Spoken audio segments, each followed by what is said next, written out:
I was listening to the story about, it was a story of a family in Washington, and the little boy called the Bigfoot the Cowboy Man. And he had, apparently it had made an effort to steal this kid. And it hit me. My children were in that playpen behind me with nothing but a mosquito net over them. It could have crept up behind me and taken both of my children, and I wouldn't have known. Father just got like a Mustang or something from Wyoming, okay? He had it out in the corral because he couldn't put it in the barn in the stalls with the other horses because it would kick and made all the other horses nervous. Had a Seminole Indian working the horse trying to break it every day. So they had it out in the corral. This skunk ape snuck up behind this horse and grabbed it on its hind quarters. This particular horse kicks out, jumps over the corral, runs into the pasture, to get away. At this point, the rancher's out there just blasted away with the dirty. Skunk ape runs into the swamp. I went up there one day after that, or 2 days after that. I went up there and sat in the silence up there, and I'm telling you, man, it was free. It was crazy. There was a crazy vibe up there still. I did what I could to kind of get things under control, but I told her, I said, you need to get off this property.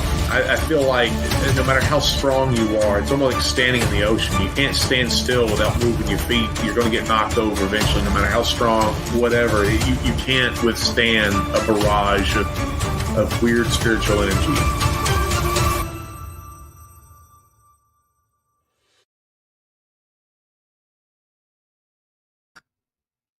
What is up, everybody?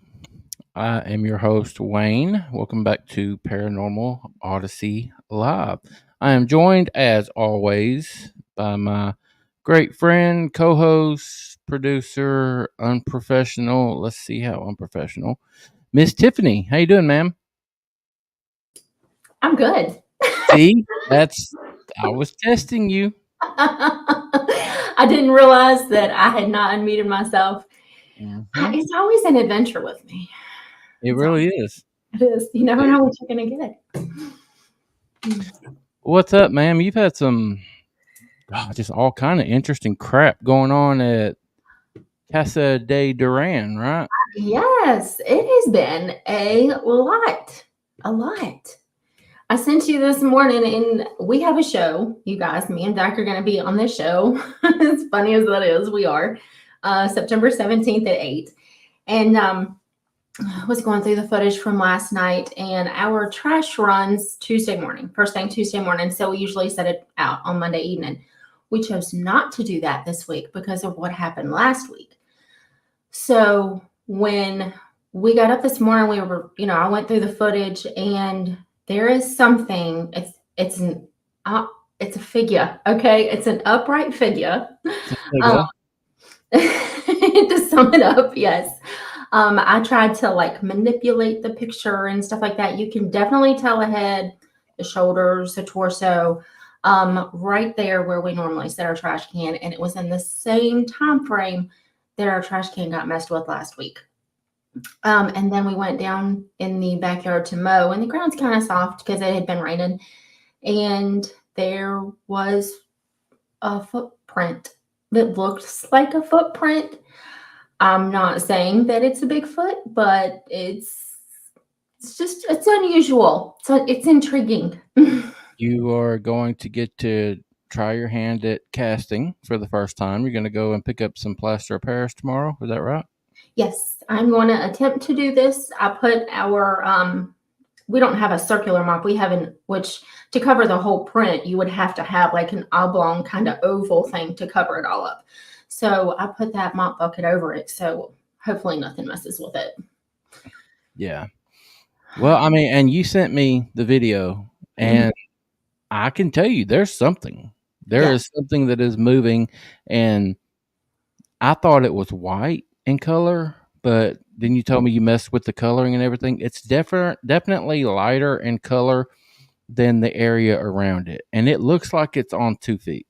And I mean, it was 4:30 in the morning.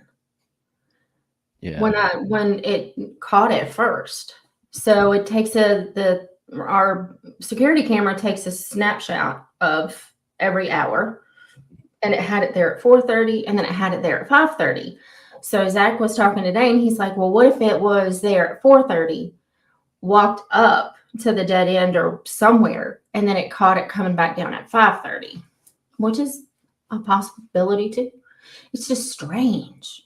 Y'all might need to put up some more trail cams in the area. Yeah, because it's just one, we have that downslope, and Hunter is 11, which he's quiet right now, but he goes down the path of least resistance that Zach weed eats. There's bushes laid over in our Amazon jungle that we have back there, that one footprint, and then it's the fence, and then the creek. And for those of you that are new tonight, Hunter is not their child, it's their dog. Yes. I should preface that. He's an 11-year-old lab. So 11-year-old kid is not that old. An 11-year-old dog, yeah, it's getting up there. He's 77 in doggy years, or human years. He's good people. He's good people. He was husky howling, and I was like, oh my God, this is going to be awful. Well, he's quiet now. So while he is, let's go ahead and pay some bills so we can get to our guest. We got Mr. Ernie Pack backstage. We're going to talk some paranormal and some Bigfoot tonight. He is in Kentucky and does both. He told us backstage it's split about 50-50 and what all they do. But yeah, he's got some really, really cool stuff going on, and he actually offers to the public. You guys can come out and do your own investigation stuff. So it's really cool. But before we do that, I do want to get to the poll question really quick, because we're going to ask Ernie what he thinks about this. Poll question for tonight: does Bigfoot have an afterlife like us humans? Are there Bigfoot ghosts? Right now, it is 62% yes, 38% no. And I'd have no idea where I stand in this. Do you have an idea, Tiffany? I've not ever thought about that until you posed that question. So I would not have anything on that right at this very second. If Bigfoot are as close to us as humans as a lot of people think, then why wouldn't they? Well, I mean, you think in the Bible it says the lion will lie with a lamb, indicating animals are in heaven. Yeah. I just hadn't never thought about it. Something else I want to ask Ernie when he comes out is about animal ghosts, like pet ghosts. I haven't really given that a whole lot of thought. So I know Ernie's backstage and he's listening to us right now, so be working on that. And you'll be thinking, Ernie, he's letting us know right now he's working on it. All right, let's pay some bills, madam. All right, Steph. If you are new to the show tonight, we are so happy to have you. Thank you very much for hanging out with us. Before you leave, please click that subscribe button. Help Tiffany and myself continue to grow this little show that we have been working so hard on. It all starts by hitting that subscribe button. Please do so.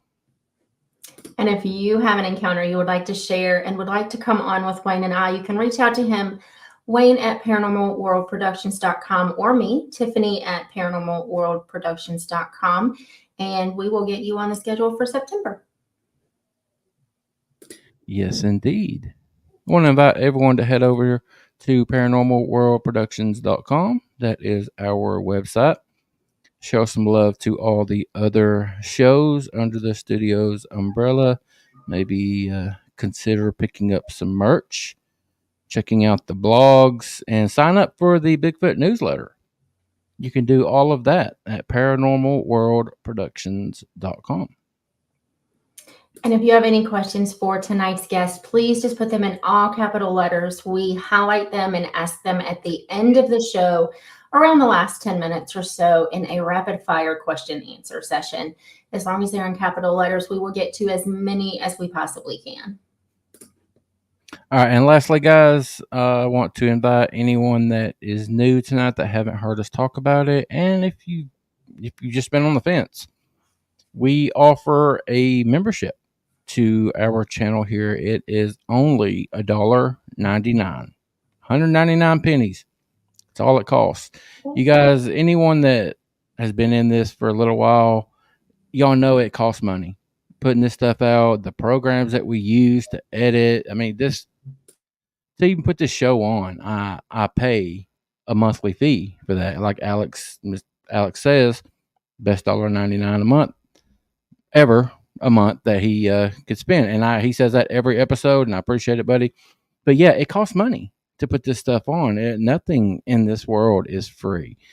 So if you can help us out with $2 a month, we would greatly, greatly appreciate it. We were doing really well with the members there for a while, and then it has slacked off. But our members do get some perks. We have a members only Discord that we try to be active on, and our members are really active on it. We got movie nights planned. There's a game room, jukebox room. There's just all kind of cool stuff, and you can't get in unless you're a PO freak. And the PO freak is our members. So you get the Discord, you get members only shows, you get early access to upcoming stuff. We try to give you as much as we can. And like we said, it's $2, guys. If you can help us out with $2 a month, we would greatly, greatly appreciate it. That membership is open. Just click the join button. And yeah, also, as you see at the bottom, our super stickers are open. We have not hit our goal yet this month. So our people are awesome. You guys always come through for us. If you can help us out tonight, we are about $80, $70-$80 away from hitting our goal for the month. And we're coming up on the end of the month. Today's the 20th. So if you guys can help us get there, we would appreciate it. If not, we love you anyway. And we're just glad that you came. Yes, we are. All right. You got anything else, ma'am? I don't. My doggy's quiet. Let's go. Your doggy is quiet. We got some pictures that we're going to be sharing for Mr. Ernie. Again, yeah, Ernie seems like a really good guy. We got to hang out with him for about 10, 15 minutes backstage before the show. And yeah, can't wait to get him out. So let's go ahead and do it. Ernie, what's up, buddy? Hello, how are you? Thank you for coming. Thank you for having me. I appreciate it. Absolutely. Yes, sir. Yes, sir. Thank you so very much. We're going to give you a chance to talk about your property and everything. Mike Wolf, thank you very much, buddy, for the super sticker. You were awesome. I love you. Chris Blaylock, you're amazing. Thank you, ma'am. All right, we don't want to take away from Ernie's time, though. Ernie, tell us how did you get your start in this crazy paranormal Bigfoot world? Well, I grew up in a family of mostly believers. Even some of them might have been skeptical believers, but they were believers. Got a lot of Native American heritage in my family. And as you know, Native American people are generally very spiritual people and believe very much in the spirit world. Yes. And so it never was anything that I was told, oh, there's no such thing as ghosts or whatever. And, had experiences from a very young age at the house I grew up in and my grandmother's house and just various places that, as a kid that we would go. And where I lived as a kid was within a bike's ride of Waverly Hills Sanatorium. Wow. And when Waverly closed in 1980, it was kind of a rite of passage for anybody that was a, teenager, young adult to sneak into Waverly Hills, because it was this big, beautiful abandoned building with, at that time, still had beds and everything in it. It's just like they took all the people out of the hospital and left everything else behind. And so I used to sneak in there all the time. When Tina and Charlie Mattingly bought it in 2001, I believe it was, and opened it up for tours and investigations, I jumped on that. I started taking the tours, going on the public and a couple of private investigations up there back in those early days. And every time I would go, I would ask Tina about if she needed a tour guide. I'd love to be a guide. And she never did until one day she said, well, we need help with the haunted house this year that's coming up, if you'd like to help with that. And I said, okay. So that was my foot in the door. I started out as a haunted house actor and then worked my way up as a caboose first for the tours and then a guide, and then eventually hosting the private overnights, and spent a lot of time there. I worked there, I don't know, I think 3 or 4 different times altogether over the course of about 12 years, and got to meet a lot of the bigger names in the paranormal field. A lot of the TV shows that would come up there and film. I got to meet some of the folks that were on there, some of the best investigators, let alone set the celebrities aside, but some of the best investigators in the field, just, Joe Paranormal, that's what he actually does. He's out there putting in the work, and learned a lot of different techniques and everything. There's one particular story at Waverly Hills of a nurse who was found hanging outside of room 502 that the story that we would tell as guides up there just never set right with me. It just didn't seem right. So I spent a lot of time up there, from going back before I worked at Waverly to when I was coming up there for the public investigations or the couple of privates that I went on up there. Spent a lot of time outside of room 502 trying to get her story. And I eventually pieced together what I thought was the basis of what might have actually happened to her through, a word or phrase here that you'd get on an EVP or through an ovulus or whatever, however you get an answer from a spirit, all the different means. And golly, I see Crystal Blevins over in the chat, so this could go bad. But no. So one night, what was it? June 20th of 2019, a lady came up there, had 3 of her daughters with her for a private overnight. She was there with several friends, and like I say, she had 3 of her daughters with her. And I was giving them their tour before their investigation. And we got to the 5th floor, and I told the story that, was basically part of the script for the tours about that nurse who was found hanging outside of room 502. And for some reason that night, I said, but I don't really think that's what happened. If you'd like me to tell you what I think happened, I'd be glad to. And they all said, sure, go ahead. So I started telling the story as I had pieced it together. And I'm looking at this lady, and she's sitting there nodding her head, grinning like, yes, yep. Like she knew what I was going to say before I said it. So I pulled her aside after the tour, and I said, when I was telling Sarah's story, you looked like you knew what I was going to say before I said it. And she said, well, I've been coming here since 2009, and I'm a nurse myself, so I've always been interested in that story, and I've been investigating, and I've gotten the same things. We started going down the list of, the name Sarah, that she was murdered, that it wasn't a suicide, all these different things. And so her and I started communicating a lot and trying to piece together more of Sarah's story. She was living in Hendersonville, Tennessee. She would come up to Louisville, and we would go to the library or to the cemeteries or wherever we could go to try to find more on Sarah's story. And eventually, we were just friends. But one night we're up on top of a hill here in town, in Louisville, at a cemetery looking for Sarah's grave. And Bigfoot found us. We were not Bigfoot believers necessarily. We didn't disbelieve, but we weren't Bigfoot people. We were both ghost hunters. She'd been a ghost hunter her whole life. I'd been into the paranormal my whole life. We weren't Bigfoot people, but we hear these tree knocks initially that leads to a long, low, guttural growl. And then eventually we see a figure moving across through the woods on 2 feet. And so we did some research on the area, and she went and Googled, when we left that night, she Googled Bigfoot in Jefferson Memorial Forest, which is where we were at.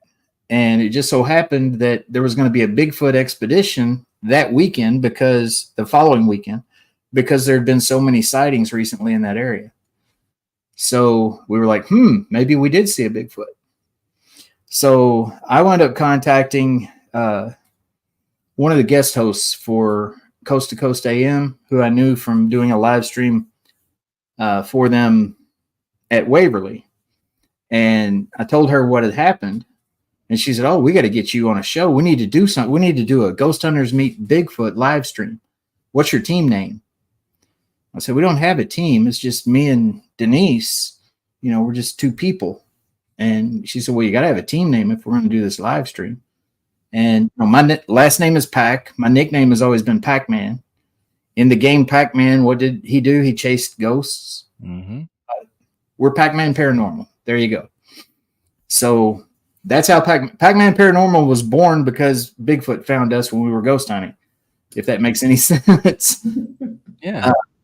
But, you know, since then, I mean, she later went to work at Waverly with me, hosting the private overnights in the Publix, and we wound up married, and it's all Sarah's fault. And I don't know. It's we've done a little bit of everything over the years now. We now have moved to West Point, Kentucky. We were looking for a house. We wanted a historical home. And 3 a.m, she's looking on Zillow, and she wakes me up. I'm sound asleep. And she says, "We need this house." And I look, and it says, you know, "For all you history buffs, this former Civil War hospital, blah, blah, blah, blah, blah." And we were like, "Oh, yeah, we'll take it." So we contacted the realtor. We were here the next morning. On a Sunday morning, we actually were able to get in touch with the realtor and get in the house by noon. And we walked 10 feet in the front door downstairs, and we said, "We'll take it." You know, as paranormal investigators, you know that feeling you get when you walk into a place that's full of energy, and we could feel it the minute we walked in the door, and we said, "We'll take it." And so then we do some research on the house. It's called the Ditto House Inn. We start research. We Googled the Ditto House Inn. The first Google result that popped up was 6 reasons why the Ditto House Inn is Kentucky's most haunted house. And, you know, Denise and I were high-fiving. We were like, bonus. You know, we didn't expect that. We just knew it was a historic home that fit, you know, what we were looking for. And so it, I don't know, everything kind of fell together. We got in here. There's a Civil War fort that's right up on the hill, just a half mile from the house, called Fort Duffield. And we thought, well, we live right here by it. We need to go investigate there. I had never investigated there. I'd walked up there in the past because I grew up not very far from here. And we looked into how to do a private overnight. There really wasn't a way to do a private overnight. You could go join someone else for an investigation. You pay them $20 and you could join them on their investigation, but you couldn't do your own private overnight. So I went to the people at the Friends of Fort Duffield, which is the nonprofit that raises funds for the fort. And I said, "Hey, I think I could help you guys raise a little more money if you'd open this up for paranormal investigations, for private paranormal investigations and events." And they said, "Well, put together a proposal and we'll talk about it." So I put together a proposal, went before the city council here and the mayor and all of the people with Friends of Fort Duffield, and we wound up signing a contract. So now we're living in Kentucky's most haunted house and hosting public and private investigations and other events at Fort Duffield. And, you know, like I said, I spent 12 years with Waverly Hills. Got a lot of experience there that has helped me, you know, learn kind of how to handle things there. And it's been amazing. I mean, we have met so many great people, and I don't know, we're doing a lot of things now that I never would have thought I'd be doing. I mean, speaking at Paracon, speaking at Bigfoot conferences, and it's just been, I don't know, it's been amazing. Yeah.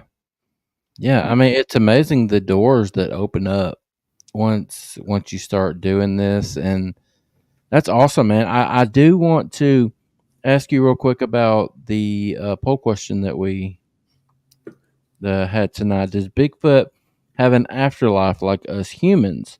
Are there Bigfoot ghosts? Have you ever considered this? Well, I did consider that kind of thing back when I thought Bigfoot was an animal. But now that I've experienced so much Bigfoot activity, I can tell you that Bigfoot is a spirit. Yeah, he's interdimensional. It's not a flesh and blood creature. It can appear flesh and blood, but I also watched that flesh and blood creature cloak into something that looks like the Predator from the movie Predator going through the woods. I'm intrigued. Oh, can't do that. Do tell. There you go. Well, I mean, what do you want to know? I mean, Well, what led up to that? Were you just out and he was there one minute, gone the next? Because we do hear the Predator, stories. We did this one event for that co-host of Coast to Coast AM that I talked about. And then she invited us back for another one. And it was to be held at Gates of Hell, if you've ever heard of that, Casey Cemetery down near Elizabethtown, Kentucky. And Denise and I got down there before anyone else got there, and we were just kind of walking around exploring the place. We had never been to Gates of Hell at that point. We were just kind of walking around, familiarizing ourselves with the area. We walked back behind the cemetery down into the woods, probably where we're not supposed to be. And Denise yells, she's like, I don't know what the hell I just saw, but it looked like, and she said, it looked like Predator running through the woods. And I'm like, okay, you're crazy. Whatever. Okay. Yeah, sure. And then 5 minutes later, I saw the same thing. And we were like, I'm not sure what I've seen. Well, then Greg Yost, who was on that live stream with us, they call him Squatchman. He showed up. And we were describing that to him. He said, oh, you saw one that was cloaked. I said, what are you talking about? He said, yeah, they can cloak. And you saw it when it was cloaked. And we're like, okay. Well, then, I guess about 3 months later, we were up in a forest with Squatchman. And we see this figure walking down a trail. And it's the classic, looks like Patty, from the Patterson-Gimlin footage, classic Bigfoot walking down a trail. And then it just kind of slowly materializes into this Predator looking thing and goes on down over the hill. And we're like, holy shit. We watched it go from the flesh and blood to that. And I'm like, yeah, an animal can't do that.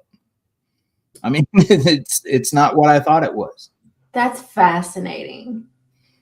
And, that is why, in my opinion, like I say, we're going to be speaking at the Rock Island Roadhouse Paracon on Bigfoot. We're going to be speaking at the Indiana Bigfoot, their first ever convention, in Indiana Bigfoot Research Organization's first ever convention. And most of the people that are speaking there on Bigfoot, they go out there with trail cams and night vision and drones and FLIR cameras and everything in the world, like they're hunting some kind of animal. They never get anything. Yeah. When we go out in the forest with Squatchman and we do the things the way that he does them, we have activity just about every time we're in the forest. And, be it from a full-on sighting to just getting a vocalization or tree knocks or just seeing the eye shine, their eyes will illuminate. They don't just reflect light. I mean, they're like freaking lights. Like self-illumination. Yeah. And I never would have thought, like I said, I was not a Bigfoot person even. And then when I, had my first encounter, I thought they were a big animal that could rip me to shreds, and would rip me to shreds. Now I feel every bit as at peace when I'm in the forest and I'm encountering something like that as I do when I'm here in my house and have one of the children's spirits run down the hall. It's, I don't know. It's not anything that I ever thought it was, but now I'm thoroughly convinced that it is interdimensional and spiritual, energy-based being, for lack of a better way to put it. Yeah, Ernie, and it's from talking to people like you that said the things that you just said that make me open my mind a little bit more, because when I started this back in 2020, You could not convince me that these things were anything other than flesh and blood creatures, another one of God's creations that we just haven't caught up with yet. But the more people I talk to, I hear stuff like this. And not everybody's lying. Not everybody's just making this up. These are actual things that people are experiencing. And we're doing ourselves a huge disjustice if we don't look into it, if we don't listen to it. Open your mind to it. I mean, it's, like I say, as a paranormal investigator, I'm pretty open-minded anyway. You know what I mean? Yeah. But when we had that first encounter with the forest people, which is what Squatchman calls them, and I think that's a better way to put it than Bigfoot. When we had our first encounter, I thought I'd encountered this flesh and blood missing link, primate. And then the more encounters we had over time and the more I witnessed, the more I realized, no, that's not what it is at all. And I mean, the power of them is amazing. I mean, we have seen them. There's an encounter that, I mean, it's probably the most epic encounter anybody could ever have, that myself, Denise, our daughter Cora, who just got her master's degree. She's not a crazy person or a dummy. And Squatchman, Greg Yost, had up in a southern Indiana forest where 7 trees were pushed over in the space of about a minute. And I'm talking big trees. And we went over there and looked. I mean, these things are pushed up by the root. And there was no reason for them to fall. And they fell at a safe distance away from us in a circle all the way around us. And it happened because Greg Yost asked them to do something amazing. It was as simple as that. He walked out to the edge of the woods and said, "My friends, I want to see your power. Do something epic. I want it to come alive out here in this forest. Can you do that for me?" A tree falls. Then another one. Another one. I mean, 7 of them. And it's, you witnessed this, Ernie. I was there. See, Jason Kinsey did an interview with, I believe it was the Minnesota Roars episode that he did with a gentleman who did the same exact thing. And he said the same exact thing. And that was the first time I'd ever heard of it until just now. Is this guy said, they'll bring him like animal bones, or something is a gift or whatever you want, however you want to look at that. And he said, all I have to do is ask them. Yeah. So yeah. That's wild. That's Greg, we have a gifting stump up there at Greg's Forest that we go to that we'll put everything out there from, like apples and fruits and nuts to raspberry filled Krispy Kreme donuts. And you might not believe it, but they prefer the raspberry filled Krispy Kreme donuts. I would too. I don't know, man. I like them hot donuts now. Oh, the yeah. Glazed. Oh, yeah, just the glaze. When that hot light's on, it's like state law. You got to pull in. Exactly. You're going to make him order some donuts. I'm about to pick up my phone and order some damn donuts. Just throw them in the microwave. All right. What was the other question you had on your poll questions? No, just can Bigfoot become a spirit? Can Bigfoot become a ghost? And then it was ghost animals is what you were going to ask. Oh, yeah. We don't own a cat, but we had a friend over at the house that we lived at that was right over by Waverly Hills before we moved down here. We had a friend over that was helping us with the investigations up there, one of the guides. And we were sitting at the dining room table, and he's like, "When did y'all get a cat?" Mm-hmm. And he said, where'd it go? There was just a black cat that came and rubbed against my leg and went down the hall. We had seen that we had never said anything to anybody, but we had seen a black cat running around our house and then there was a white one. There was a gray. I mean, we've had, like 5 or 6 different cats that we don't own cats, but not only us, but other people have seen them in the house. And, there's not any cats here. I can assure you. I have a dog that would not like that. And, so yeah, I believe in spirit animals. Well, it's like at the Boyd house. We had Randy and all of them on not too terribly long ago, but on one of their investigations at the Boyd house. They're in the kitchen and they recorded a cat meowing. There's no cat there. Yeah. We've at Waverly Hills. There's on the 3rd floor at Waverly Hills. There was a homeless veteran who he and his dog were killed, and they were found dead there in the building. And you can go up there to Waverly Hills still to this day, and you'll hear Sadie, the dog. You'll hear the toenails on the concrete floors. You can hear her dog tag jingling, and she'll rub up against your leg. She was one of the dogs that would like lean on your leg, apparently, because she does that.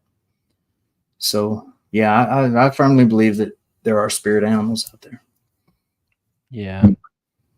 It's interesting as hell. I've heard people talk about like their pets that they have lost, like seeing them before, but I've never really known what to make of it. I mean, we hear all the time about human ghosts, and I do want you to elaborate, Ernie.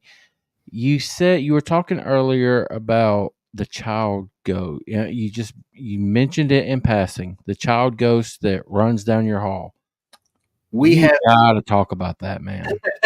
We have several child spirits here at the house. We've got we don't have any small children. I've got an 18-year-old son that lives here. He lives in the room right behind. Where's it at? That door right there. But he's not home right now. But hello, Sarah. When we got the house, we started doing research on it. Like I said, we found a book called The Spirited and Haunting History of West Point, Kentucky. And it's got an entire chapter on our house. And when you read that book, one of the stories in there is about children who would sit on the steps and they would throw pebbles down the steps to try to land them on a certain step. And so, we thought that was intriguing. When we finally got the keys to the house and we're moving in, we were cleaning it up because it needed a lot of cleaning before we could start moving in. Denise, one night before we left, she said, "Okay, kids," because, we're paranormal investigators and we just talk to the air like that. We do that. Yeah. And it's perfectly normal for us. She said, "Okay, kids, if you're here, can you let us know? Can you leave us a rock where we'll see it when we come back?" And we came back the next day to clean some more. And right on the 3rd step on the stairwell, right off of the foyer out downstairs there, was a rock about this big. And then we started finding more rocks around the house. We've got an entire silver chalice downstairs that has probably 15 rocks in it that we have found in the house like that, just randomly. And so we created there's a little small bedroom here in the house. We just called it the nursery or the children's room. And we've decorated it up, for the period. I don't know if you can tell, but we've got, the whole house kind of try to keep it authentic to the time period for the most part. And we put some toys in there. We put different things in there. And the more that we embrace them and accept them and welcome them, the more active they get. I mean, we've got, when you're coming up that main staircase, there's a mirror, there's a wash table, an antique wash table with a mirror on it right at the top of those steps. And the children's room is directly opposite that mirror. A lot of times you'll be coming up those steps and you'll see a kid run into the nursery. Holy hell. And, it's, it'll take you aback a little bit at first, but now it's just cool. And, I've always heard that. Right now, because I see it. I see Troy's question right now, and I think it's pertinent. The house was built in 1841, Troy. Okay. Very cool. Very cool. There's that saying, and I agree with it 100%. There's nothing more beautiful in this world than the sound of a child's laughter, unless it's 3:00 in the morning. You don't don't live alone. Yes, I agree with that. Yeah. It's a little unnerving. Fuck that. Amen. Yeah. Are there any more like kid ghost stories? Why is it that kid ghosts captivate us so much? It's kid ghosts and then women in white dresses. Yeah. Everybody's got a lady in white story or a kid with no eyes or something. Yeah. Well, the Crystal, who came and stayed, she actually stayed in the children's room when she was here a couple weeks ago. We have on our steps, I told you about the rocks.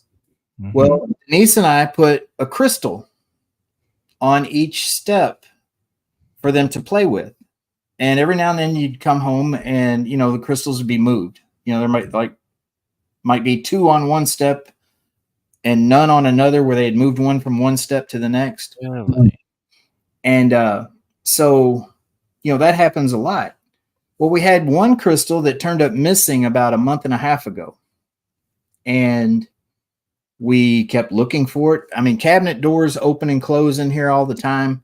And every time a cabinet would open up or something, we would look and see, we come home and we see a cabinet open. We'd look and see if maybe the crystal was in there, the one that was missing. And we couldn't find it anywhere. We looked everywhere in the house, could not find this crystal.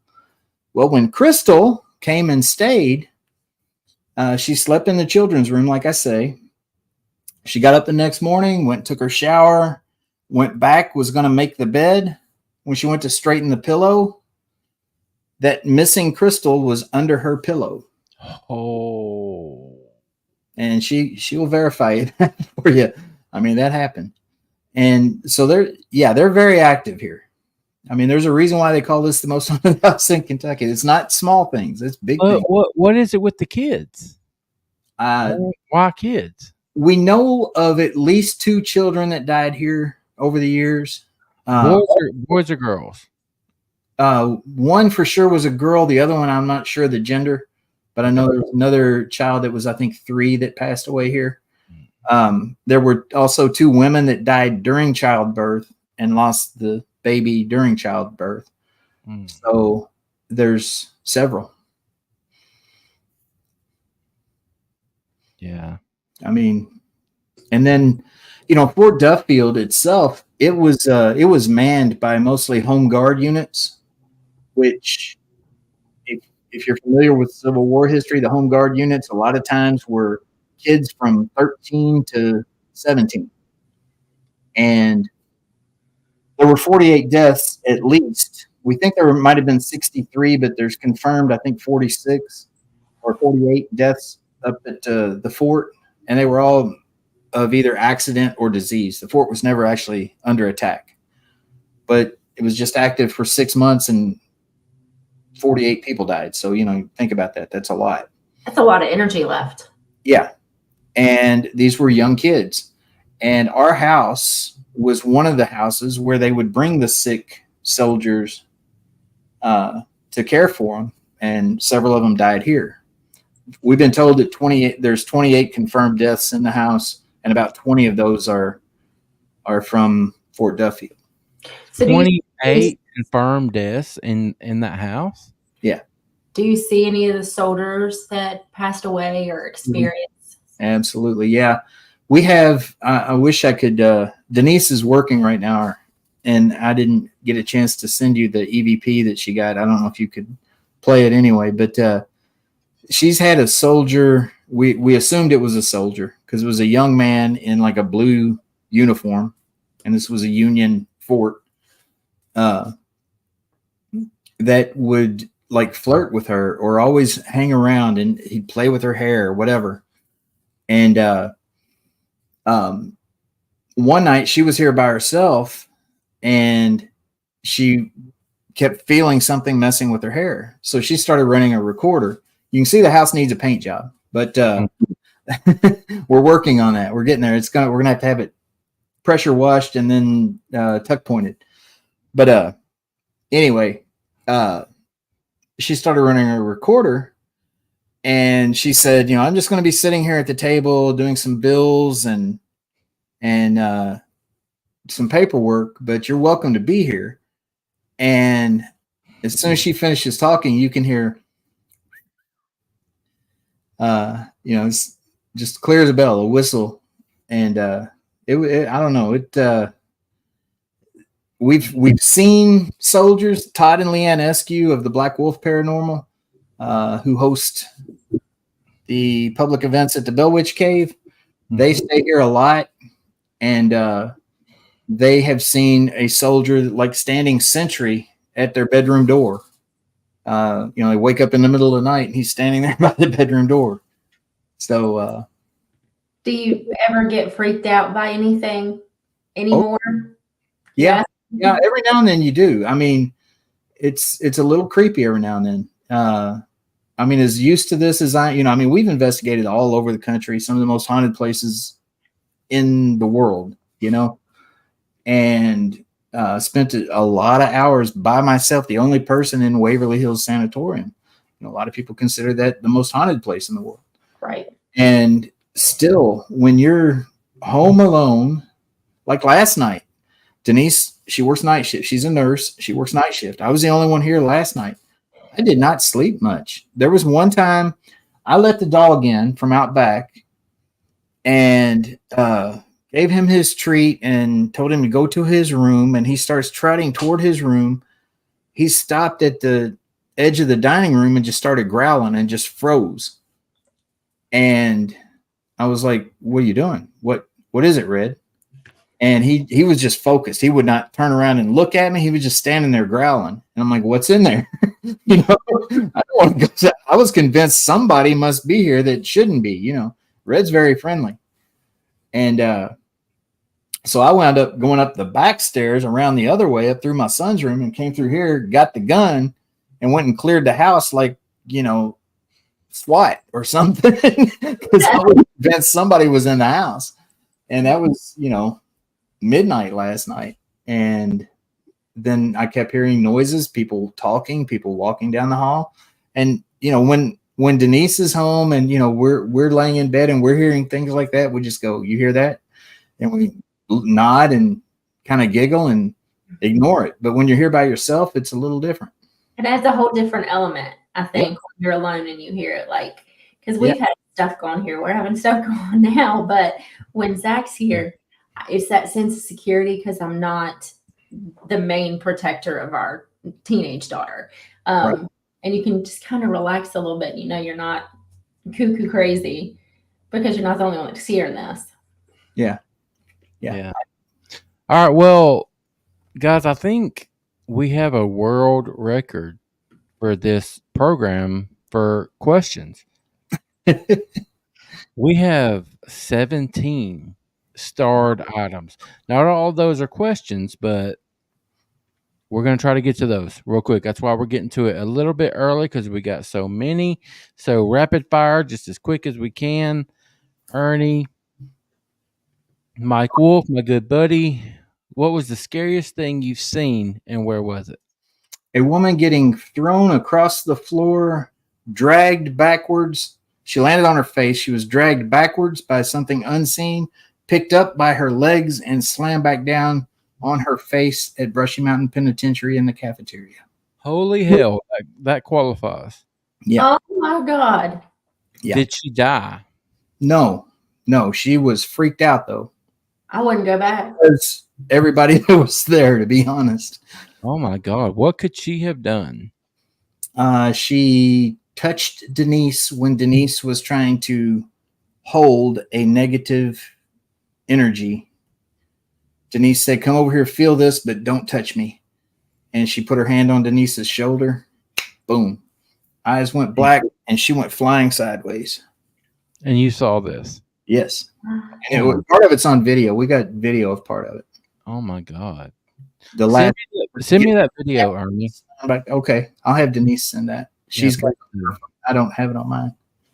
Okay. The next question, Chris Blaylock, great friend of the show. What all did you see at the fort? I'm not sure what this is in reference to. We have seen UFOs at the fort. We have seen Bigfoot at the fort. Usually, it's Civil War soldiers. We've seen the classic Lady in White. Got a photo of that actually. Did y'all hear that? I did hear that. What was it? I don't know. It was a knock on the. It was a knock. Hell yeah. Okay, if you're a ghost at the house, do something weird. Do something cool right now. Can you knock again? Can you make that noise again, please? Maybe they're camera shy. Of course they won't. They're right over here in the corner here. I don't know what it was. It was like not an antique cabinet over here. It was like something knocked on that cabinet. Yeah. But anyway, let's move to the next one. Mike Wolf, where did you see the cloaked Bigfoot? The one that went from the one that was just cloaked was at Casey Cemetery, Gates of Hell, which is in Elizabethtown, Kentucky. The one that we saw go from a full figured Bigfoot to a cloaked Bigfoot was at a undisclosed location in southern Indiana. Okay. Don't want to talk about it because I don't want it to get overran. Chris Blaylock, what year was your Bigfoot sighting in Jefferson Memorial Forest? That would have been early 2020. Early 2020, like January of 2020. Okay. Mike Wolf, have you ever seen a full body apparition? Good question. Probably about a legion of them. Yes. All the years I spent at Waverly Hills and everywhere else we've investigated, plus here at the house. Yes, I've seen lots. And it never gets old. My good buddy Bristol, Ernie, have you guys investigated the LBL, either paranormal, Bigfoot, or Dogman? No, I went to LBL several times as a kid. Used to deer hunt down by there with my dad when I was in my early teens. But I have not been down there since I've been, immersed in the paranormal investigation. I need to get down there and check out the Dogman stories from down there, though. Yeah, that's a cool place. It really is. Yeah, I like it down there, but it's just been years since I've been. Mike Wolf, Bigfoot and ghosts. You seen anything else? Any other experiences? Yeah. You've heard of Kentucky goblins? Oh yeah. I've actually got a photo of one. I'll send you that. Please do. A photo of one that we were Bigfooting and encountered. This was in southern Indiana, but it has all the earmarks of a Kentucky goblin. You know what? You know what, Ernie? This might tie into that. Have you had any little people experiences? Yes. And, I'll say something else that will make me sound even crazier than everything else I've said. Several times when we're having Bigfoot activity, you will see these little lights in the woods just kind of dancing around. And I was like, well, I don't know what that is. And Denise said, it's fairies. And I'm like, psst, never been a believer in fairies. We hear about orbs all the time. So I believe it very well might be fairies because of how many of them we have seen when we've had Bigfoot encounters. And we don't do drugs. We're not out there tripping and seeing this stuff. We're seeing on board. But yeah. Go ahead and pop out another one. All right, let's go. Troy in Tennessee, my great buddy. Do you believe there is a biblical aspect to the beings of Sasquatch? Squatch Man calls them godly people. And I mean, I think of them as like guardians of nature that were sent by God to protect the forest, to protect the animals of the forest, to protect nature. And, you look at the missing 411 files. we don't know what those people were doing before they went missing. Most of them were, out by themselves. Were they starting a forest fire? Were they doing, were they doing something they shouldn't be doing, and the forest people might have punished them? I don't know. I mean, the more I learn, the more questions, the more doors open to more questions. Yeah, exactly. The more you learn, the more questions you have. Yeah. All right, moving on. Joe Pat, have you seen a portal that they entered, or do they just disappear after cloaking? I've not actually witnessed a portal. Now the tree arches, I could take you to some phenomenal tree structures of tree arches, where you have these huge trees that are bent and bowed all the way back down to the ground, and they're pinned down by even larger trees that are upside down. The root wad is up in the air. And Squatchman believes that those might be the portals that you're talking about, that they're some type of energy portal or something that they're creating. I mean, that's one theory on it anyway. But I've never actually witnessed one walking or seen a portal or seen one come in or out of one. Okay. Mike Wolf, do you think it takes a certain mindset of someone to experience these things, or can anyone? Great question. I think that is vital to any kind of paranormal research, be it cryptids, be it ufology, or spirit activity. I think you have to go in with a positive, good energy, a very respectful energy, and be very open to any possibilities that might arise. Okay. This one is from Joe Pat, and I think it's a great question. I've always heard that demons pretend to be kid ghosts. What do you think?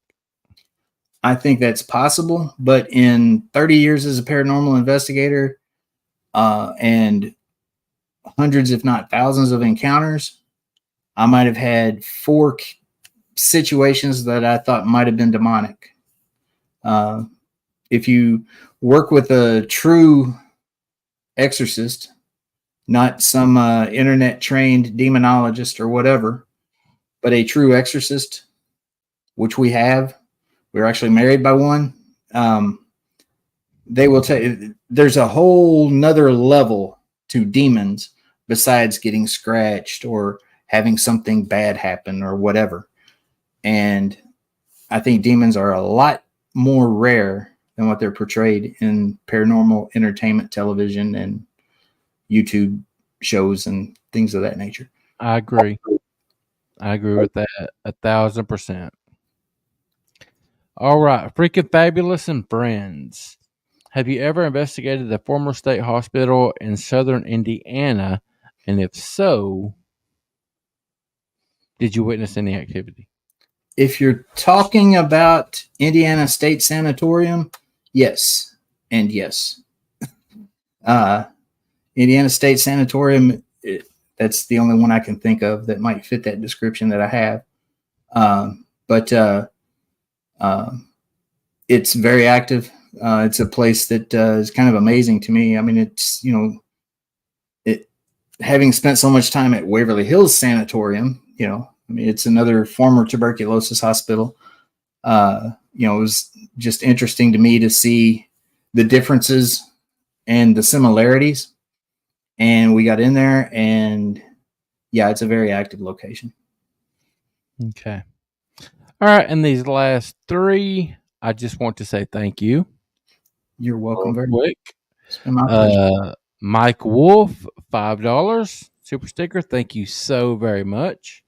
Chris Blaylock, $20. And this one I've been holding.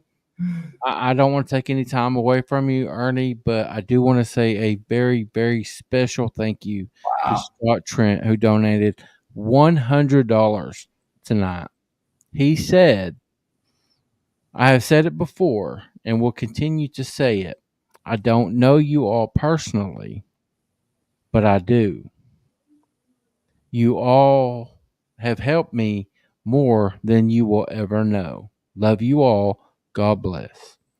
Scott, I cannot thank you enough, buddy. Thank you so much. For those of you that don't know, Scott lost his wife, I think, last year. Mhm. They were married for a very, very long time. Scott, he has been a very active member in our community. We love you, buddy. Thank you so very much. He finds a release. Like, Mhm. it takes his mind off of everything to hang out with us, and he shows his appreciation. That's And all. you are awesome, buddy. Thank you so very much. I love you. Reach out to me, buddy. We need to talk more. Yes. But I thank you so very much for everything that you do. That's awesome. Yeah. Very cool. Okay, Ernie, take Yes. a few minutes and tell everybody where they can find you, what you want to promote, just anything that you want to talk about. All right. Well, first off, you can find me, Ernie Pack, on Facebook. We've got all the other social medias and stuff, the Instagram and all that, but I don't ever use it. I'm a guy. I'm not tech savvy, and I hate texting. And I hate getting into all that stuff. But I do use Facebook a lot, and I'm very responsive. Send me a friend request, send me a message, whatever. I'll talk to you anytime. But we've got a Facebook group, Pac-Man Paranormal. We've got a Facebook page, Pac-Man Paranormal. We've got a Facebook group called Hauntings of Fort Duffield. It'll have all the information about what's going on at Fort Duffield there. We've got a Facebook page for the house called The Real Ditto House Inn, 1841. What's coming up for us immediately, September 21st, we are going to be co-hosting a public investigation with the Black Wolf Paranormal at the historic Bell Witch Cave. Tickets are on sale for that right now. They went on sale today. We've already sold 10. There's only 20 tickets left. So if you want to come down there, the Bell Witch Cave is amazing. Todd and Leanne with the Black Wolf do a great job with those. They're a lot of fun, the public events. You get to see the cave. You get to see the Indian burial ground. You get to see the cabin, the replica Bell family cabin, and explore all the grounds there of the property. And it's always a good time. Then October 19th, we have, we call it Spirits, Squatches, and Stories Around the Campfire at Fort Duffield. It's $50 a ticket, runs from 7 o'clock till 2 a.m. We have a cookout. We provide the food and everything for you. We build a fire. We stand around the fire. We tell stories. You're welcome to investigate the fort. You're welcome to do some squatching, whatever you want to do. October 19th, we're going to have Squatchman Greg Yost as a guest host, and Todd and Leanne Eskew from the Black Wolf Paranormal is going to be there. And Crystal has been to one of those. She had a good time. We had 20 people at the last one that all saw Bigfoot. So there you go. If you've never had an experience, come up to Spirit Squatches and Stories Around the Campfire and see what you might find. Sunday night, this coming Sunday night, 8 o'clock on the Get Haunted Network, Denise and I have our podcast called Pac-Man Paranormal Live. Our guest is going to be Rick McCallum from the Hollywood Ghost Hunters. Investigate, part of the team with Kane Hodder and all of those folks. Rick's a great guy and a great guest. You're going to want to check that one out. It's going to be a good time. But golly, we got a lot coming up. We've got, like I say, the Rock Island Roadhouse Paracon. We're going to be talking Bigfoot there. We're going to be speaking at the first ever Indiana Bigfoot Conference in Nashville, Indiana. And there's other stuff. We're going to be at the Supernatural Soiree on the Battleship, New Jersey, as guests of Ghosted Magazine and Get Haunted Network. And that's going to be, it's just a big party. I believe it's October 26th. I believe that's the date on it. Okay. Just going to be a big party. It's not a Paracon or anything like that. It's just people of like minds to get together and party in spooky season on a beautiful setting, the Battleship, New Jersey. I mean, yeah. And in New Jersey, it's going to be a good time. So we got a lot going on. There's probably some comments too. Sounds like you are covered up, buddy. I appreciate you taking the time to come and hang out with us tonight. You are awesome. Well, We would love to have you back. Yep.